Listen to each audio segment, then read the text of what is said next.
everyone, myself Hanasha. So today we are going to discuss few topics of complex numbers. So let us start with different forms of complex numbers. So the first form is Cartesian or rectangular form. So this form we have already know that if x and y are real numbers, then z is equals to x plus iy is called Cartesian or rectangular form of complex numbers. Right? So this is the rectangular form. Now next from this, let us derive the polar form of complex numbers. So let z is equals to x plus iy. Now we will take x as r cos theta and y as r sin theta. Substitute this in z is equals to x plus iy. Therefore, now our z will become r cos theta plus I times r sin theta. Now let us take out r common. So z will be equals to r times cos theta plus I sin theta, and this is known as the polar form, right? And it is also symbolically written as r and angle theta, right? So now let us study multiplication and division of complex number in polar form. So we will study how to multiply and divide whenever our complex numbers are in polar form. So let us assume our z1 as r1 cos theta 1 plus I sin theta 1 and z2 as r2 cos theta 2 plus I sin theta 2. Now what will be our z1, z2? First let us just multiply these two brackets. So z1 into z2 will be equals to, we will put r1 r2 common. Now inside bracket let us multiply, so cos theta 1 into cos theta 2, right? Now multiply these two, so plus I sin theta 2 into cos theta 1, fine. Now multiply with this, so plus I sin theta 1 into cos theta 2, and now last two, so plus I square sin theta 1 cos sin theta 2. Okay, so now we know the value of I square. It will be what? Minus 1. Fine. So here if I put minus 1, this will be minus sin theta 1 into sin theta 2. Now let us bring the real and imaginary parts together. So these are our real parts. Cos theta 1 into cos theta 2 minus sin theta 1 into sin theta 2. But we know that this formula is of cos theta 1 plus theta 2. Now let us take I common. So what will remain now? Cos theta 1 into sin theta 2 plus sin theta 1 into cos theta 2. So this is the formula of sin theta 1 plus theta 2. So finally our z1 z2 is r1 r2 into cos theta 1 plus theta 2 plus I times sin theta 1 plus theta 2. Just we have to multiply these two brackets. Now if I want to find z1 upon z2, so z1 is this, z2 is this, right? So r1 upon r2. Now whenever there is a complex number in the denominator, we have to take conjugate. Firstly let us put the value of our z1. It is r1 times cos theta 1 plus I sin theta 1 upon r2 times cos theta 2 plus I sin theta 2. So now just take the conjugate. So we have to multiply and divide by cos theta 2 minus I sin theta 2 upon cos theta 2 minus I sin theta 2. Fine. But this can be written as r1 upon r2.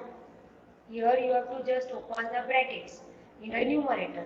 So what we will get? Cos theta 1 cos theta 2, right? Then multiply with this, so minus I cos theta 1 sin theta 2.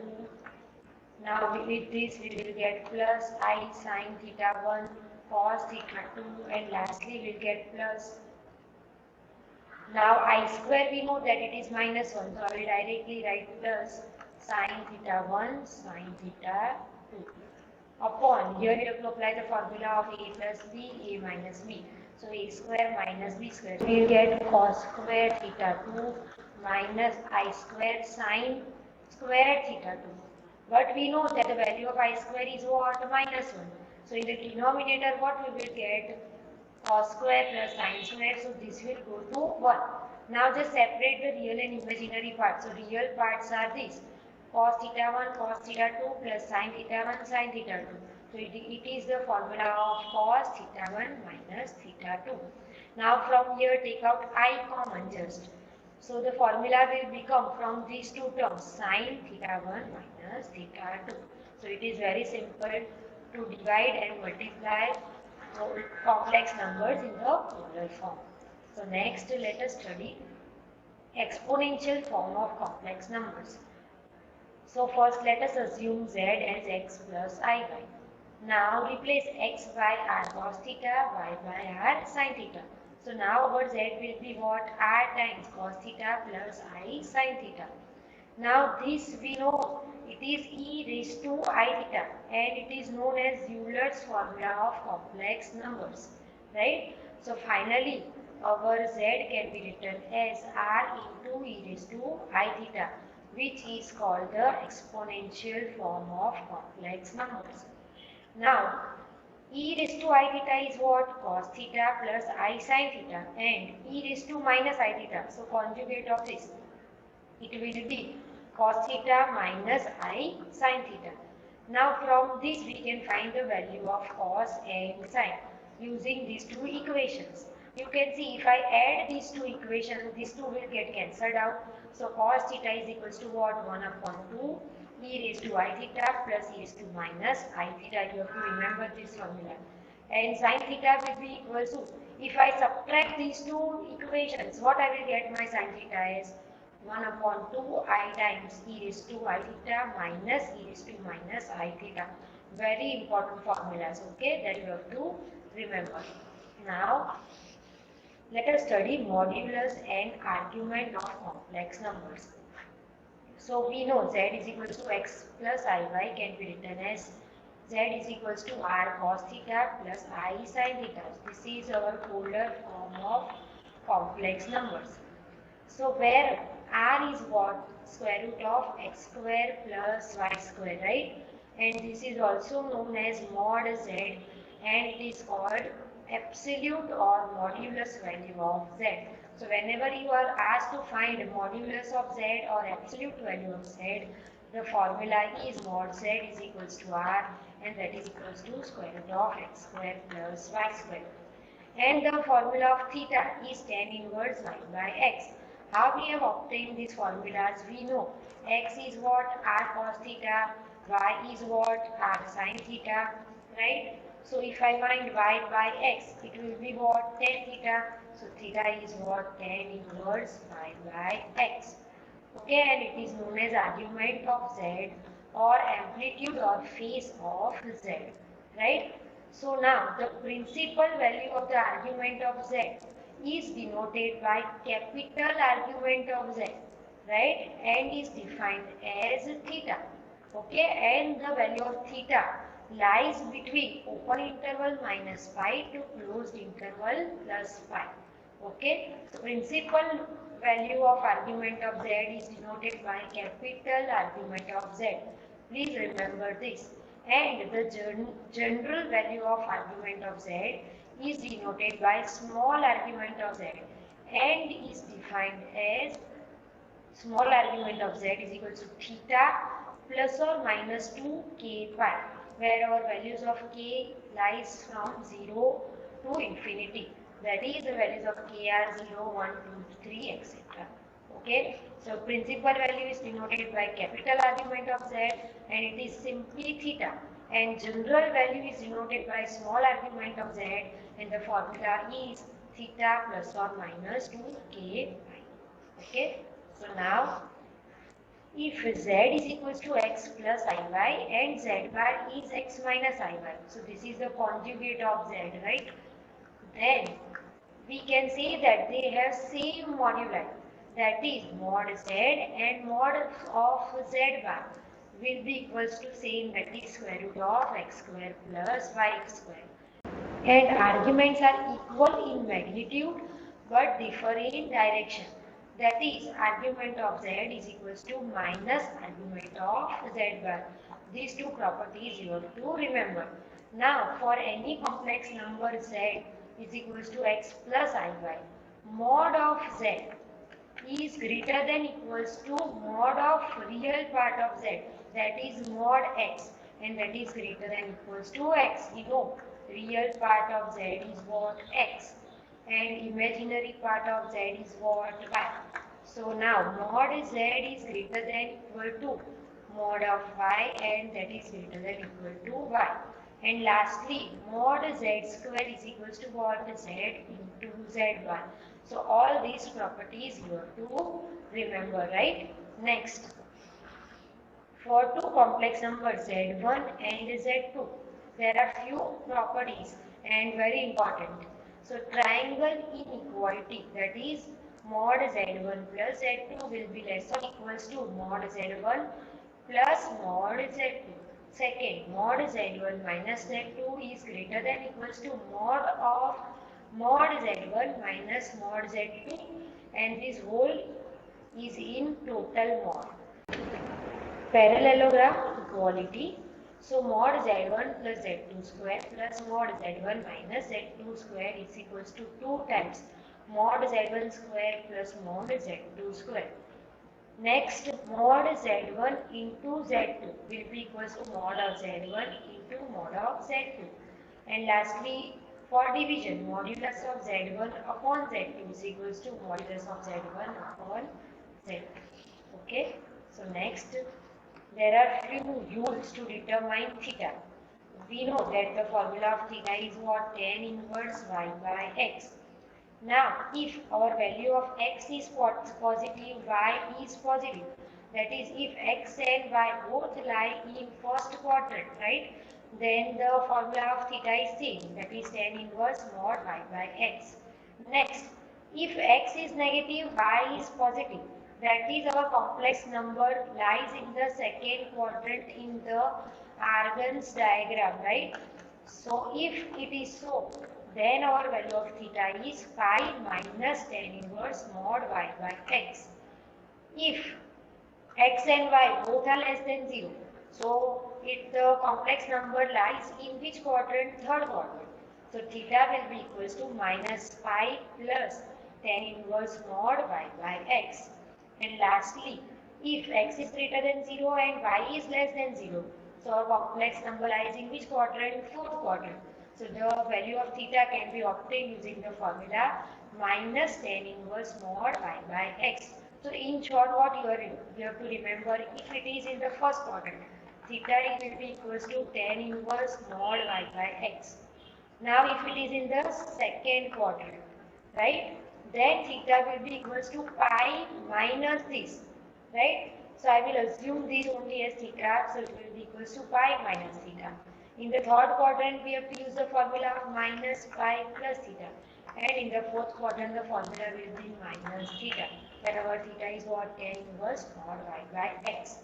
Okay, so now let us solve few examples.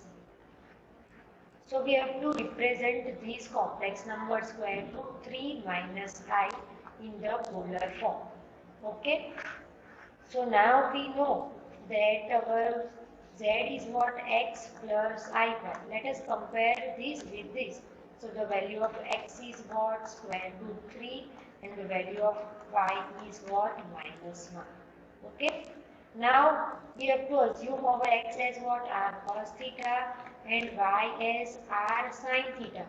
So from this I can say that R is equal to what? Square root of x square plus y square. Okay. So this will be equals to square root of root 3 square plus minus 1 whole square. So this will be equal to square root of 3 plus 1 square root 4. So answer will be 2. Okay, now you can see in this diagram, our x is what? Positive and y is negative. So our complex number lies over here, that is in the fourth quadrant. Fine. So let us find the value of theta.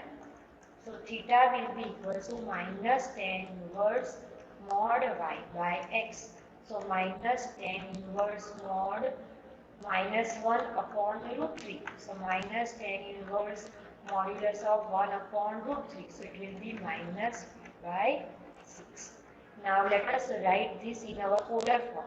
So polar form of complex number z is given by r times cos theta plus I sin theta.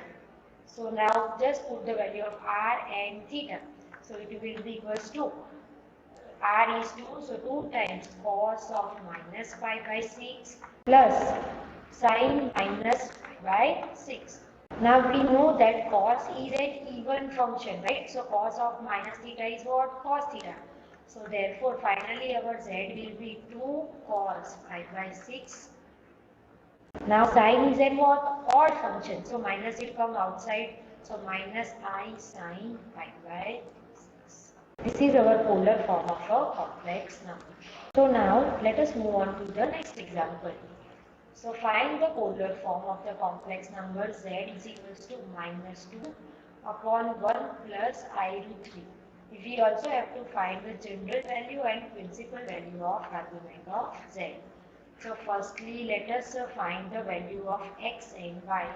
So z is minus 2 upon 1 plus I root 3. So now this complex number is coming in the denominator. So we have to take conjugate.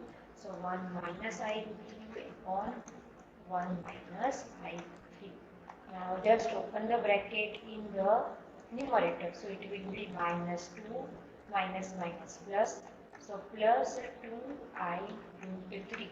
In the denominator we have to apply the formula of a plus b, a minus b, it will be equals to a square minus b square. So 1 square minus I square into root 3 square. Now we know that the value of I square is what? Minus 1. So finally what we will get? Minus 2 plus 2I root 3 upon 1 plus 3. So answer will be 4. Now let us take out 2 common and simplify. So finally z is minus 1 upon 2 plus root 3 upon 2I. Okay, now compare this with x plus iy. So value of x is minus half, y is what? Root 3 by 2. Now you can see x is less than 0, y is greater than 0. So this will lie in our second quadrant. Okay. So our value of theta can be obtained using the formula pi minus tan inverse mod y by x is equals to pi minus tan inverse mod root 3 by 2 upon minus half. So now what will remain? Pi minus tan inverse, these two will get cancelled out, only root 3 will remain. Now we know tan inverse root 3 is what? Pi by 3. So pi minus pi by 3. So our value of theta is 2 pi by 3, and this is also known as capital argument of z or principal value of argument of z. So this is what? Principal value of argument of z, right? Okay, so now let us find the general value of argument of z. So general value is denoted by small argument of z. Just we have to add 2 plus or minus 2k pi. So answer will be 2 pi by 3 plus or minus 2k pi. Now what will be the value of r? R can be obtained using the formula of square root of x square plus y square. Just put your x and y. So the final answer of r will be 1 upon 4 plus 3 upon 4. So value of r is 1. So our polar form of complex number will be finally, polar form will be z is equals to r into cos theta plus I sin theta. Just put all the values. So finally z is equals to r is 1. Just we have to put the value of theta. So it will be cos 2 pi by 3 plus I sin 2 pi by 3. Okay, so this is our polar form. Now if you are asked the exponential form in this question only. So exponential form is given by what? Z is equals to r into e raised to I theta. In this you have to put the values of r and theta. So r is 1 and the value of theta is what? 2 pi by 3. So the exponential form will be equals to e raised to 2 I times 2 pi by 3. So in whichever form you are asked the question, you have to apply the same method. Okay. So now let us go to the next example. So we are asked that is argument of z1, z2 is equals to argument of z1 plus argument of z2. We have to justify that. Now capital A RG means principal value of argument of z, right? So firstly, let us write our z1, z2 in exponential form. So we can write our z1 as r1 times e raised to I theta 1 and our z2 as r2 e raised to I theta 2. Now multiply these two. So it will be r1 r2 times e raised to I theta 1. Now we can add the powers plus I theta 2. Just take out I common, so r1 r2 times e raised to I theta 1 plus theta 2. Now if I apply the argument, so argument of z1 z2 will be equals to only what? Theta 1 plus theta 2. Now this theta 1 is what? Argument of z1 and theta 2 is what? Argument of z2. So these two are equal, right? That is, we have proved that argument of z1 z2 is equals to argument of z1 plus argument of z2. Okay. So I hope you have understood throughout the session. Thank you for watching.